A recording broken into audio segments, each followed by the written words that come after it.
A gente pensa que sabe o que é dinheiro, né?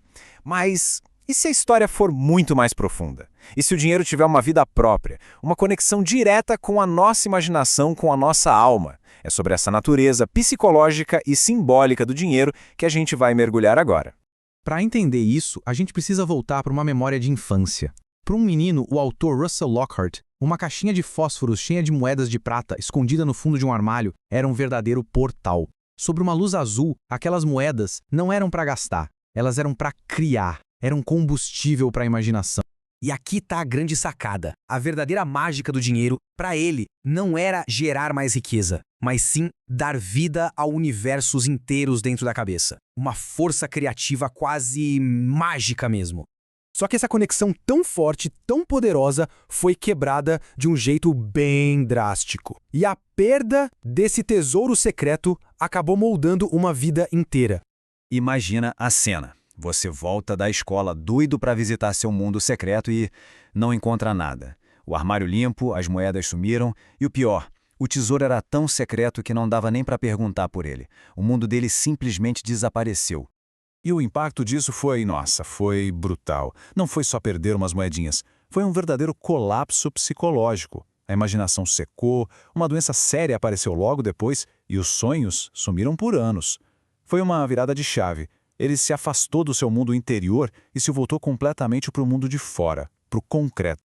O tempo passa, ele vira adulto e o mistério das moedas retorna, mas não num armário, e sim um sonho. E esse retorno traz junto um conflito bem profundo. No sonho, ele está lá, na sua máquina de escrever, e de repente, ela para. Ele abre a máquina para ver o que aconteceu e encontra a caixinha de fósforos com as moedas. Elas voltaram, mas elas estão ali, travando tudo, impedindo o trabalho dele. Ele só consegue voltar a escrever quando coloca a caixa de lado. E aqui está o dilema. O retorno das moedas é um presente, porque reconecta ele com a fonte da sua imaginação, mas ao mesmo tempo é uma maldição, porque causa um bloqueio de escritor na vida real. Pensa só, como ele podia escrever sobre dinheiro se as próprias moedas o impediam de trabalhar? Completamente preso nesse paradoxo, a busca por uma saída o leva a uma jornada. Ele vai para a Escócia, a terra dos seus antepassados, na esperança de, encontrar uma resposta para esse enigma das moedas. E lá, ele dá de cara com uma perspectiva totalmente diferente. Enquanto a análise psicológica via as moedas como símbolos redondos, cheios de significado, a sabedoria popular escocesa era super pragmática. Dinheiro é plano e foi feito para empilhar. Ponto. Um verdadeiro choque de realidade. A busca continua e, num castelo antigo, um guia conta uma parábola. Uma vaca cai de um penhasco e simplesmente destrói o barco de um pescador que estava passando lá embaixo. O dono da vaca culpa o pescador por estar no lugar errado na hora errada. O pescador, claro, culpa o dono da vaca por ela estar solta. E aí, quem tem razão? A solução é genial. O chefe da tribo decide que ele mesmo vai pagar para os dois. Por quê? Porque a culpa não era de um nem de outro, mas sim de seus domínios, sua rocha, que era escorregadia, e seu lago, que era imprevisível.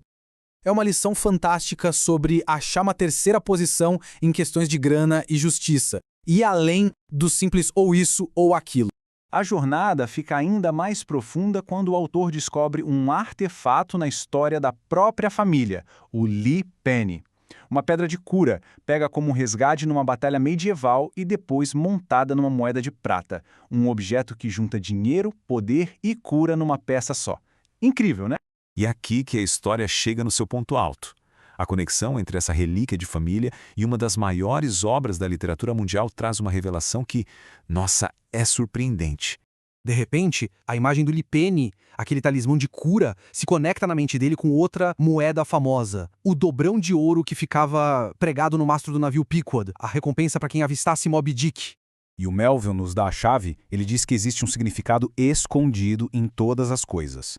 Essa ideia de um significado que nos espreita, que está ali, pronto para nos pegar de surpresa, muda tudo. Isso leva à grande revelação. Se o dobrão de ouro era o talismã de Moby Dick, que é um símbolo do self, dessa nossa totalidade, então, talvez todo o dinheiro seja um talismã do self, uma ferramenta usada não só pelo nosso ego, mas por uma força muito mais profunda dentro da gente. Para a gente entender essa ideia a fundo, a gente precisa desvendar a alma da palavra-chave aqui, talismã. E a história escondida dela vai confirmar tudo isso. Primeiro vamos definir rapidinho. Um talismã não é um amuleto, que só protege passivamente. Não. Um talismã tem um poder ativo. Ele é usado para fazer alguma coisa acontecer, para transformar a realidade. A palavra talismã fez uma viagem em tanto. Saiu do grego, foi para o árabe, depois para as línguas europeias, mas é lá na raiz mais antiga que a gente encontra a maior surpresa de todas. E aqui está a descoberta mais impressionante. A raiz grega, telen, significava ao mesmo tempo realizar, completar, iniciar nos mistérios e pagar. É isso mesmo. Na origem da palavra talismã, a ideia de pagamento, de realização espiritual e de iniciação já estavam completamente ligadas.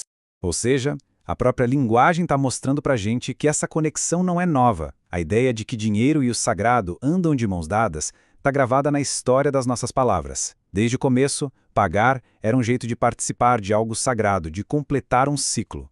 E isso nos deixa com uma pergunta final, uma pergunta muito poderosa. Se o dinheiro não é só nosso, para a gente gastar como quiser, mas sim uma ferramenta, um talismã usado por essa força maior dentro de nós, então cada transação, cada ganho, cada perda pode ter um significado muito mais profundo.